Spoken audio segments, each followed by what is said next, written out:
Ahojte kamaráti, hola amigos, hi guys.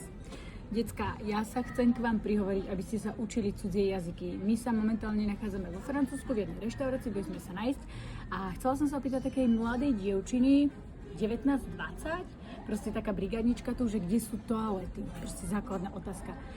A francúzska nevedela angličtinu, že skoro vôbec.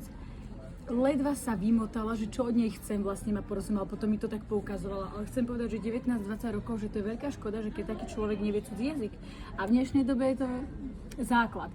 Proste ja rozumiem tomu, že naši rodičia alebo 60 plus ľudia nevedia jazyk, nemali také možnosti, ale v dnešnej dobe nevedieť aspoň jeden cudzí jazyk je podľa mňa nevyhnutnosť, ak chcete cestovať, spoznávať krajiny, nových ľudí.